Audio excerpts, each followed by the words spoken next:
Hello, everybody, and welcome to the Tip of the Iceberg Live, brought to you as always by Inside the Penguins, a proud affiliate of the Hockey News. Remember, you can find us on YouTube at Inside the Penguins or anywhere you get your podcast from. The first off-season edition of Tip of the Iceberg Live. We're going to talk about two very interesting topics. One about Penguins prospects who are getting ready for the American Hockey League playoffs as the Pens decided to load up on AHL prospects before they take on the Lehigh Valley Phantoms. But before we get into that, we're going to talk a little bit about Sidney Crosby's contract because it is starting to make its way towards center stage. It's going to be a topic of conversation over the following months as the offseason starts to make its way through the months of April, May, and then into June before Crosby officially is able to re-sign that contract on July 1st. But before we talk about those two things and answer some of your questions, if you're here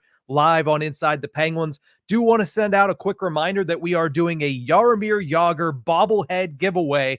Remember, all you have to do to enter this giveaway is subscribe to Inside the Penguins on YouTube, screenshot that proof of subscription, and post it under the pinned tweet at Ice-Burgh Podcast. And if you want a bonus entry, a second opportunity at this Jaromir Jagr bobblehead, leave a 5-star review on either Apple or Spotify. Same thing goes. Screenshot that, post it under the pinned tweet, and you'll be entered to win the Jagr bobblehead. The winner will be selected on this very live stream next week on April 30th. Same live stream that we do every single Tuesday. We'll give out that Jagr bobblehead. We'll have Nick Horwat of the Tip of the Iceberg on for that giveaway as we talk a little bit more about the Penguins offseason. But let's start things off by discussing Sidney Crosby's contract extension. This is obviously the first time that he'll be eligible for extension since signing the contract that he's currently under. He has to wait until July 1st, but you saw both he and Kyle Dubas were asked questions about it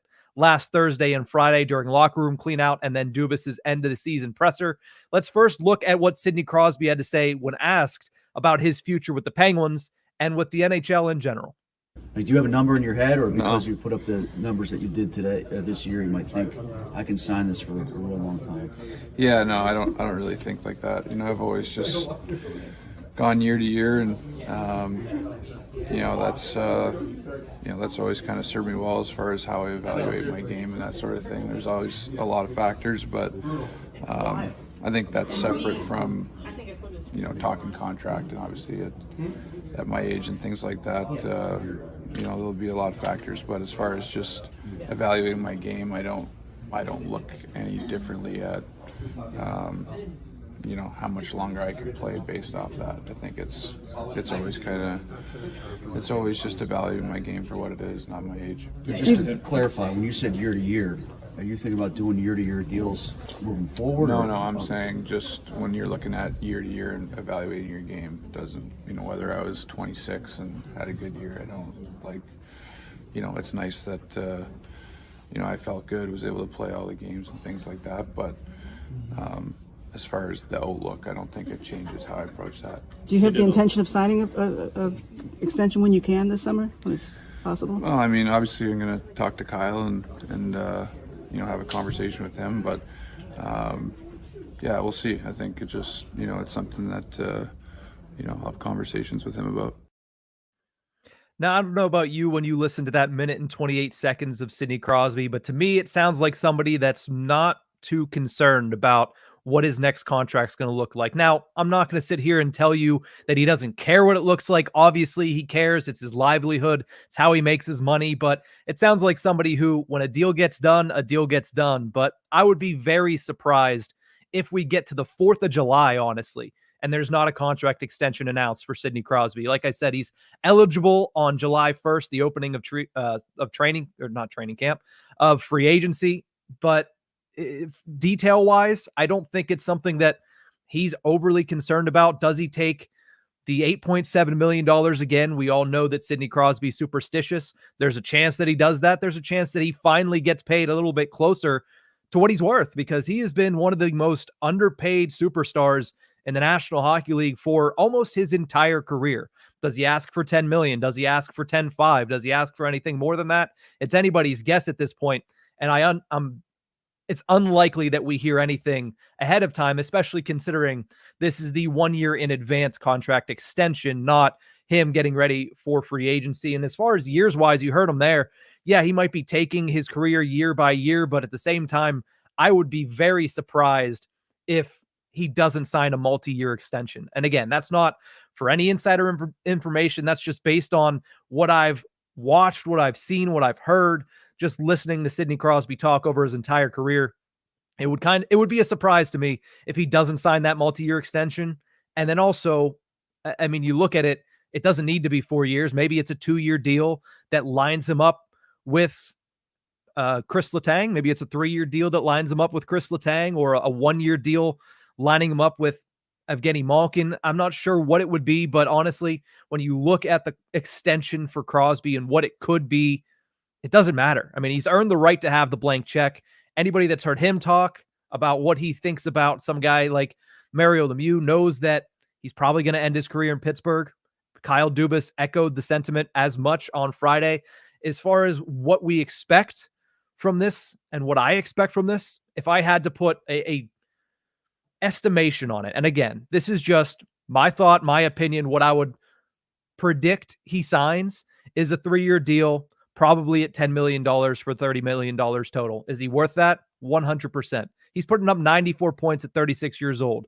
I would not be surprised in the least if he asks for that $10 million. And that would still, at that point, be an underpay for Sidney Crosby and what he's brought to this organization, what he probably will bring as the years go forward. As far as what Dubas had to say about it, this is what he had to say. Quote, "I know it will be a big topic, as it is, but it's imperative that they're kept private between me, Sid, and Pat Brisson. That's why I think you're not going to hear anything, because if there's any leaks that come from this, it's not going to come from Crosby's side, because it's not going to be that difficult of an extension for Crosby. They're basically going to ask him, how many more years do you want to play? And what do you want to make? And if it's not $13 million, $15 million a year, it's probably going to be signed right then and there." Dubas went on to say, "I think he should finish his career with the Pittsburgh Penguins. How long that is, I'm not going to put any limits on Sidney Crosby." So it's the very early stages of this. Obviously, it's going to be an offseason where that could take center stage when and if it does happen. But as of right now, very little by way of information as to what it could look like, how long Crosby wants to play. But one thing is for certain, it's probably going to get done this offseason. I doubt that Crosby would let it go into his final year of a contract without signing that extension. And same goes for the Penguin side of things. Why would they let Sidney Crosby go into a contract year? Why would they let him play on a contract year knowing that they're going to want to sign him for the remainder of his career? Let's talk a little bit about the Penguins bulking up for the AHL playoffs, because that's exactly what they've done since their season ended last week. They sent back Radim Zohorna, Valtteri Puustinen, Ryan Shea, and Jack St. Ivany from the NHL squad to participate in the American Hockey League playoffs. Not only that, they signed college second-round pick Tristan Brose to their 3-year ELC and also signed him to a tryout contract, so he'll participate in these playoffs on a tryout, and then his ELC will likely begin next season, or it's scheduled to start next season. They also brought in Owen Pickering, Ville Koivunen, Cooper Foster, and Emil Pieneniemi. They will all also be added to the American Hockey League roster. So bulking up in a big way. Lots of prospects joining the Wilkes-Barre Scranton Penguins for their postseason run starting tomorrow. They take on the Lehigh Valley Phantoms in a best-of-3 series. Game 1 is Wednesday. Game 2 is on Friday. And Game 3, if necessary, will be on Sunday at Mohegan Sun Arena in Wilkes-Barre Scranton. So it's interesting because Kyle Dubas has obviously talked a lot about wanting to get younger. That was starting in December. That was something that was brought up every single time he spoke to the media, whether that was on his GM show with Josh Getzoff, who's a friend of the show, or whether that was with his press conferences with the media. That was always a sentiment from December on that was started to get echoed, and you started to see it in the transactions as well. Valtteri Puustinen got to play the back half of the season. Sam Poulin got an opportunity late in the season. A guy like, a Vasily Ponomarev would have been brought up if not for his injury. A guy like Jack St. Ivany got an opportunity late in the season. Drew O'Connor moved up in the lineup, got a little bit more responsibility. That's all matching up with Kyle Dubas wanting to get younger. And with that is going to come next year's training camp. This year, we saw a lot more competition at training camp, but a lot of that competition was for one or two spots, and it was between a lot of veteran players. Your Radim Zahornas, your Jansen Harkins, who has had a handful of experience at the NHL level whenever he came over in that, not deal, the waiver claim. You had Drew O'Connor, who immediately won that spot, but those other spots were already taken. Those other spots were taken by a Matt Nieto, by a Jeff Carter, by a Noel Achari. So there was very little space for young players to make it, a lot of roadblocks in front of them. That's what I think is going to be the biggest difference next year. There's not going to be nearly as many roadblocks, and a lot of these players that you're going to see at the American League level in the playoffs here are going to be the ones that are vying for those spots. Already mentioned a guy like Valtteri Puustinen. He probably has a leg up. If you're writing down your roster for the Pittsburgh Penguins next season as of today, Valtteri Puustinen is probably already in that. So he's going to be taking part in the American Hockey League playoffs. Jack St. Ivany earned that opportunity to be in the same position as Valtteri Puustinen with his play down the stretch. He's probably penciled into a spot as of right now. We'll see where the offseason takes us, but Jack St. Ivany at the moment is a leader in the clubhouse for an NHL roster spot out of camp. Tristan Brose is an interesting player in this. I saw somebody, Pittsburgh Hornets was in the chat early on, said, I watched some of the Frozen Four, but how good is this kid coming from Denver? And that is Tristan Brose, signed to a 3-year ELC.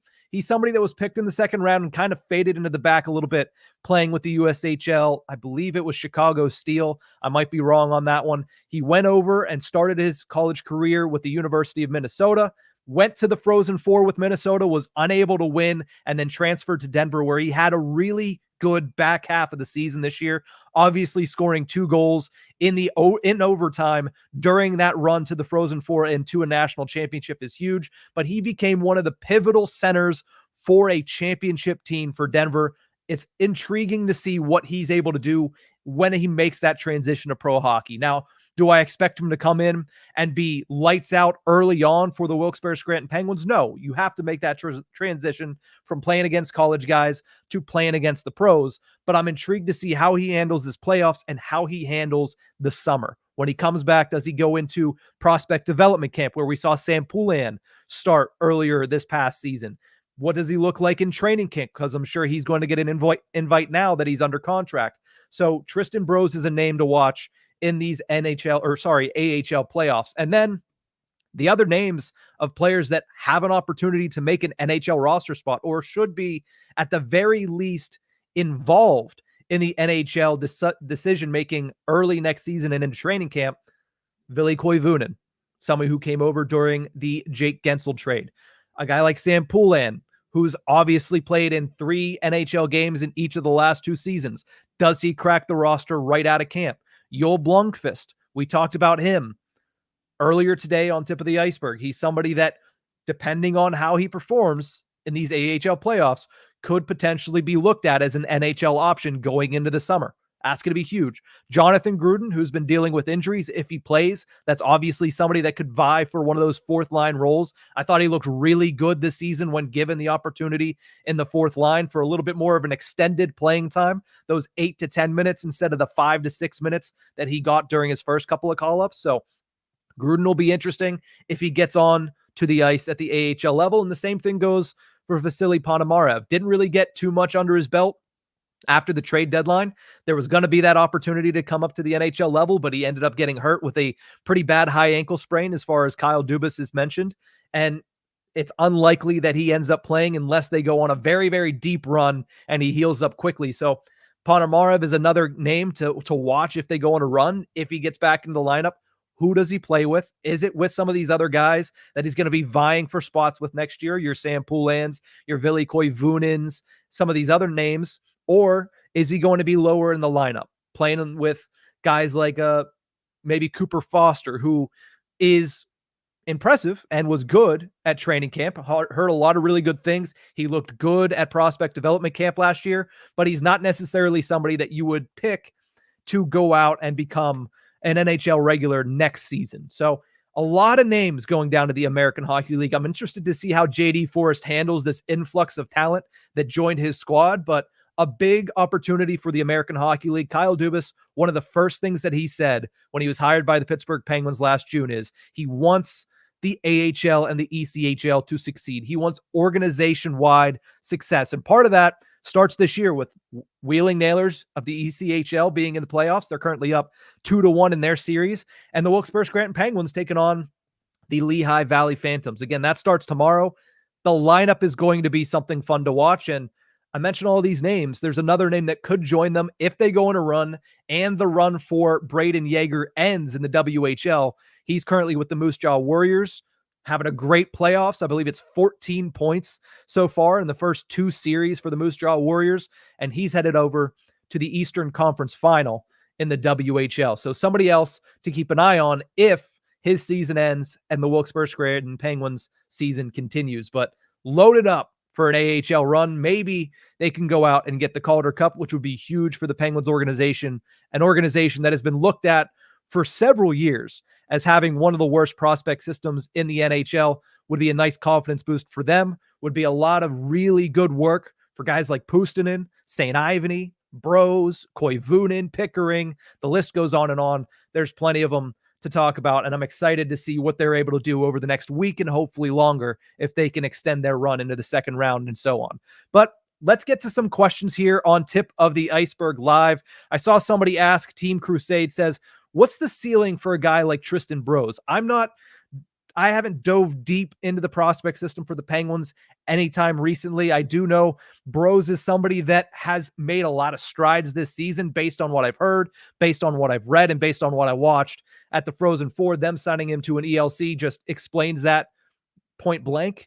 I think that when you look at Bros, though, his ceiling right now is probably a middle 6 type of guy. I don't think he's going to be a top 6 guy anytime soon, but if he breaks into the NHL in the next 2 years, it's probably going to be on that 3rd line, 4th line role where he came in and started this season as a winger. He was moved over to center, and that's really when his season took off for Denver. So how do the Penguins balance that with guys like a Sam Poulin, who is center and winger, but has taken off as a center more so than a winger? So it's going to be intriguing where Bros is able to go.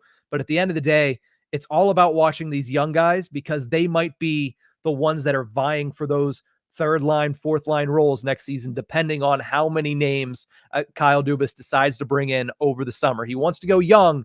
There's plenty of options at the AHL level this year. Puustinen being the top one. Does Drew O'Connor end up being a bottom 6er, or do they actually believe in him as a long-term option in the top 6? If he does, then there's another 3rd line spot that's open there. Does Poulin take it? Does, a guy like Ponomarev impress during training camp and take that spot? It's going to be a fun offseason when it comes to watching these young guys, not only here, but then at rookie development camp after the draft. How many of these guys participate in that? How many of them participate in the Buffalo Rookie Challenge, which I would hope that the Penguins end up participating in again? And then how many of them continue to take that momentum and carry it in to the training camp and hopefully an opportunity at either the AHL or the NHL level next season? Pittsburgh Hornets asks, what contracts do you think the Penguins can realistically move in the offseason? Whenever I see that question, the first names that come to mind to me, Riley Smith, Ricard Raquel, Tristan Jarry is a tough one. I don't know if they're going to look to trade Tristan Jarry. I think there's a chance that they might be better off trading Tristan Jarry, but I'm not sure anybody else is going to take it. 4 more years at over $5 million for a goaltender that can't perform well in March or April is not something that's going to be easy to move. Not to mention the fact that Alex Nedeljkovic's contract is going to be something they're going to have to keep an eye on as the season gets closer and closer to July 1st when he hits that unrestricted free agency. So I'm not exactly sure how easy it's going to be to move that type of contract. I don't think they move Ryan Graves. 1, it's going to be hard to do it. And 2, it really sounds like Kyle Dubas wants to give Ryan Graves that second opportunity at fitting in and working with the Pittsburgh Penguins. Not sure I necessarily agree, but that's just what I feel like based on hearing Kyle Dubas speak over the last couple of months. But it comes down to Ricard Raquel and Riley Smith. Do I think they could move Riley Smith? I think it's very possible. 1 year left on that contract at $5 million. It didn't work in Pittsburgh, but that doesn't mean that he doesn't have a track record. I don't think it would work in Pittsburgh. I think they're better off going younger, especially at that position, especially if you're seeing him as a third line winger, which is what he was at the end of the season. I think that there's a true possibility that he's the one that ends up getting moved to open up some salary cap space for the Penguins further down the line. Team Crusade has a question here. It says, if you were Dubas, what kind of players would you bring in? I'd say fast and physical. If I was looking for players for this team, fast, yes. I mean, when you get younger, the thought automatically goes to you're going to get faster. When you bring in a guy like Puustinen, when you bring in a guy like a Koivunen, you're going to get a little bit faster. Sam Poulin is younger, not necessarily the most fleet of foot, but I think they're going to get younger, and I think that's the biggest thing that they want to get.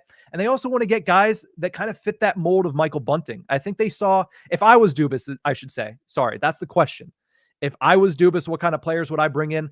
I would bring in players that can play in the net front. They don't have to be bruisers. They don't have to be fighters. They don't have to be guys that can go out there and lay people out, but they need to be able to hold their own in the net front. They need to be able to have a little bit of that sandpaper to get under people's skin, a little bit more of those Michael Bunting type players. I think that's something that you're going to see Drew O'Connor try to add to his game over the offseason. And if he's successful at doing that, it's going to be massive for the Penguins. If you can bring in another one of those guys, I was big on Max Domi last offseason. They weren't able to bring him in, but I thought he would have been a nice addition to the Penguins. Somebody that has that high offensive upside, but really brings it when it comes to the intangibles of getting under people's skin, playing in the net front, being really good at being an agitator to get the Penguins to the power play. And hopefully they fix the power play in the offseason so they can actually take advantage when those players create those opportunities. Hemihead says, will they finally dump P.O. Joseph? It feels like the writing's on the wall for that. I mean, he was a healthy scratch for a large portion of the season. He was dealing with injuries during another part of the season. I think the defense needs to be a lot better next year for the Penguins. They finished 26th in the NHL in expected goals against per 60 minutes. That takes out the goaltender. That takes out everything except for their ability to give up opportunities, and they gave up the 26th most. That's not good. That is certainly not good enough to make the playoffs, and 100% not good enough to make it to a Stanley Cup final. So does P.O. Joseph end up being cut because of that? There were rumors that he was on the outs, or at least the Penguins were looking to trade him at the deadline. I would be surprised if they brought him back, because where does he fit, right? Do you want him to be your third pairing defenseman with Jack St. Ivany? I think that pair might work together. But at the end of the day, P.O. Joseph is a guy that you're not going to send back down to the American Hockey League. Do you want him to be your seventh defenseman? He doesn't seem like he is consistent enough to be that seventh defenseman. At least over this season, he hasn't seemed to be that way. He had a really good rookie season 2 years ago. This year, it was a sophomore slump. Do you trust him to bounce back and be that player that he was 2 years ago? Especially if you're able to put him with a guy like Jack St. Ivany, who's better at clearing out the net front, who's better at shutting down rushes. Maybe you do bring him back if it's for cheap. But I think the Penguins, especially if they're not going to move on from Ryan Graves, should move on from P.O. Joseph and look for a little bit of new blood to go with Jack St. Ivany on that third pairing. And maybe you find somebody else to take St. Ivany's place. If you find somebody better, I'm all for it. But I think St. Ivany certainly proved that he belongs at least near an NHL caliber roster starting next season. DETH Cole Walsh asks, what do you think the average age for Pitt looks like at the start of next season? Well, it's not going to be as pretty as everybody wants it to be. Everybody harps on age. And honestly, to me, the age thing doesn't really apply as much to Pittsburgh, because a lot of that age and that average age is because Sidney Crosby is going to be 37. Evgeny Malkin's going to be 38. Chris Letang is going to be either 37 or 38. Erik Karlsson's going to be 34, but all of them are performing like they're still very much in their prime. Maybe not Evgeny Malkin, maybe not Chris Letang from the point production, but I will still go to bat for Evgeny Malkin. He was one of the best second-line centers in the league and signed for $6.1 million. That's a bargain deal. You got pretty much market value from Evgeny Malkin, if not more from Evgeny Malkin. So having that at 38 years old, yeah, does it make it look worse on the average age? Sure. But when it comes to the actual performance on the ice, when it comes to what you're getting out of that age, I think it makes up for it. So what do I think the average age looks like? probably lower than the last couple of seasons because one, a 39, 40-year-old and Jeff Carter is retired. So that's going to take that roster spot down to probably a 24 or 25-year-old, considering Kyle Dubas wants to replace it with younger players. It's going to be less than the last 2 years, but at the same time, it's not going to be as low as everybody wants. It's probably still going to be in the 20s, if not the high 20s, in 25, 26, or 27th in the National Hockey League. The average age is not what I look at.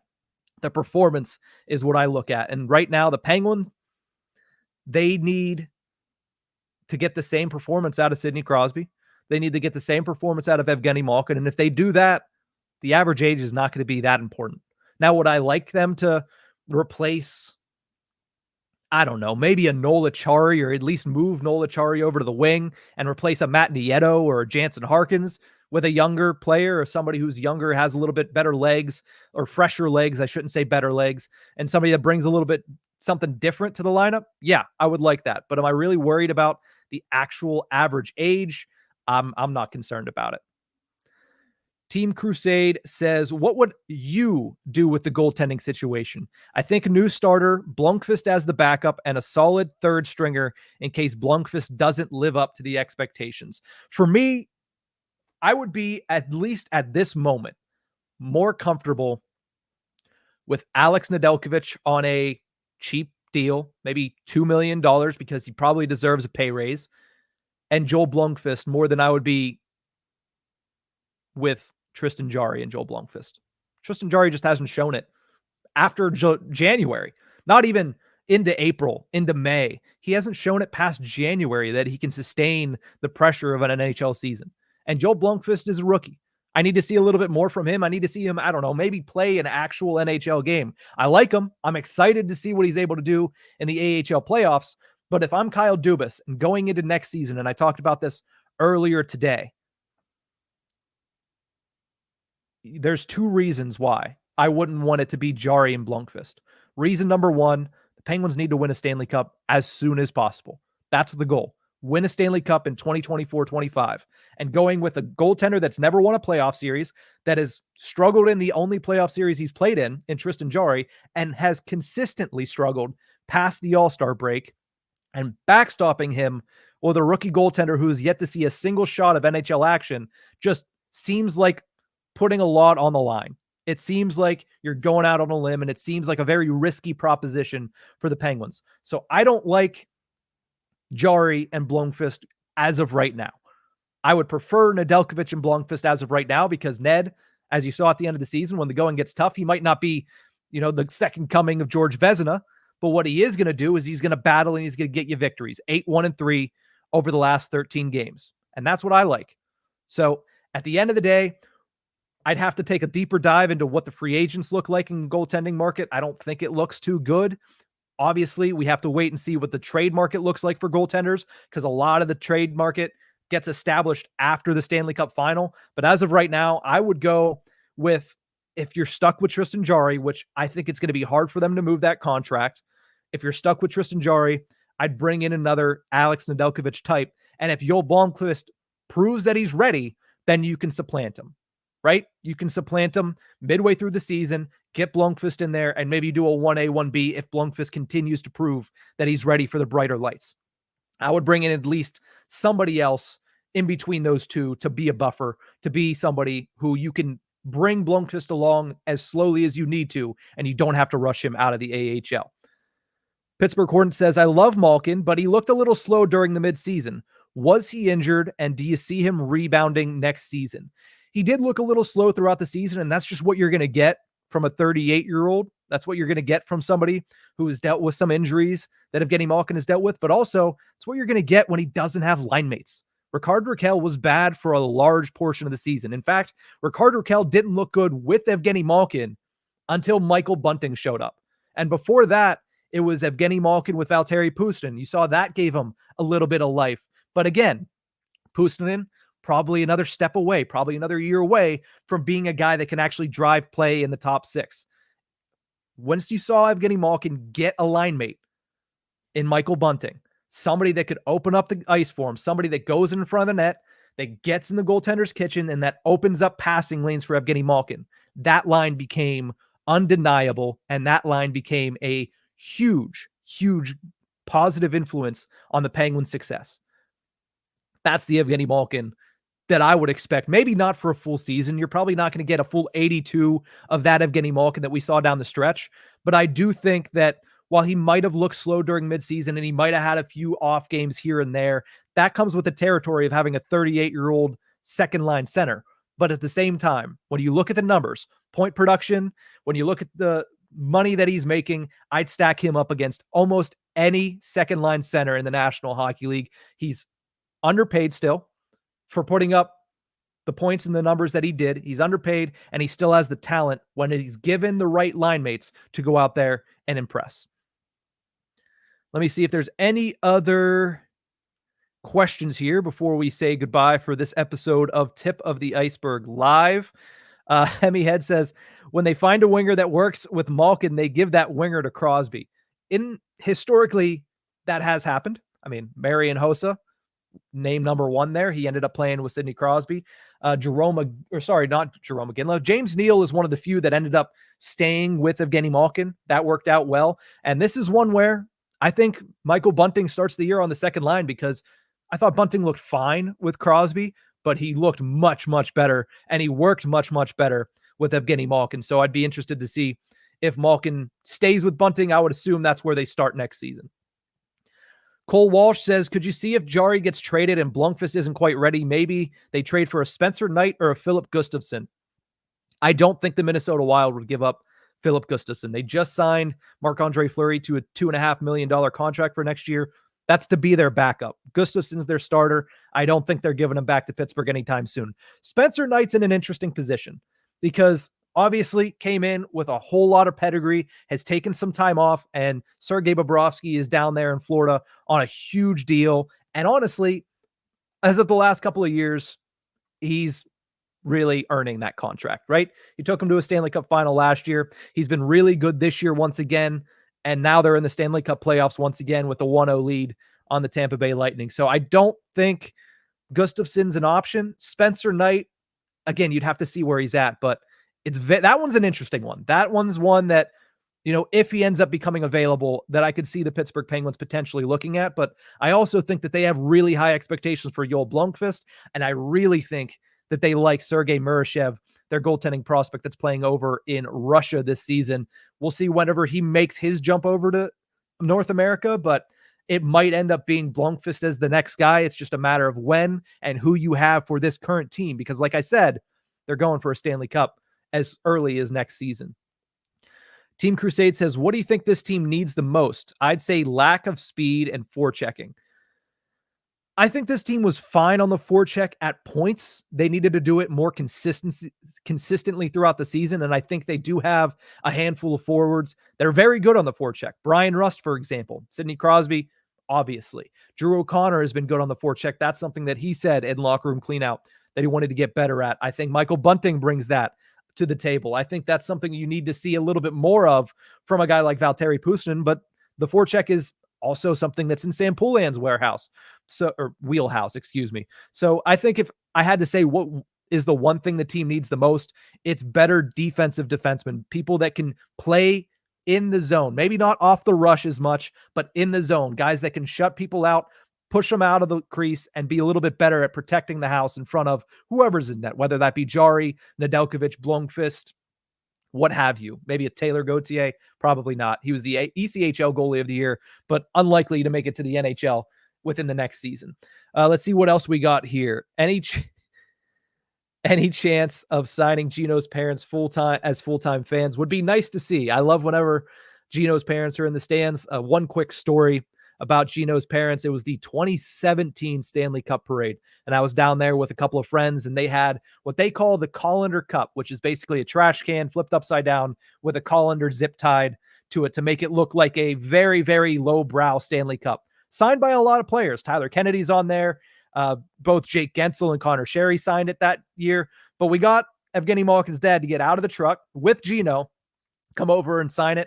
And honestly, he was just smiling, taking pictures with everybody. The truck left. Gino left, and they had to come back and get Gino's dad. Obviously, very happy at the time. It's always nice to see them in the stands. And honestly, Gino plays inspired when they're in town. You saw him get that jump from the game that they showed up on. Now, part of that was Michael Bunting. Part of that might have also been, the time of the year. There's not much left that you need to hold the gas in the tank for, so just let it all go. But it'd be nice to see Gino's parents there more full-time, but obviously understanding that might not always be as easy as possible. Any other questions we have here? Cole Walsh says Nikita Zadorov would be a great ad, I think, but only if Graves gets shipped. Again, I don't know if Zadorov ends up getting, or not Zadorov, if Ryan Graves ends up getting shipped out. Like, again, it could be GM speak. It could be him playing up Ryan Graves to try to move him in the offseason, but it really feels like he's a guy that they're going to give at least another year to, especially because he just signed him for $27 million less than a calendar year ago. He probably wants to give him another opportunity to prove him in Kyle Dubas right. But that's going to do it for this episode of Tip of the Ice-Burgh Live. Again, thank you to everybody for tuning in this Tuesday. Reminder, next Tuesday's Tip of the Ice-Burgh Live will feature the giveaway for the Jaromir Jagr bobblehead. You can get in two different ways. One, subscribe to Inside the Penguins on YouTube and screenshot that proof of subscription. Post it under the pinned tweet on Twitter at Ice-Burgh Podcast, or you could leave a 5-star review on Apple or Spotify. Same thing goes. Screenshot that, post it under the pinned tweet, and we will select the winner next Tuesday at this forum live on Inside the Penguins on YouTube. But that's going to do it for this episode of Tip of the Ice-Burgh Live. We'll see you guys next time.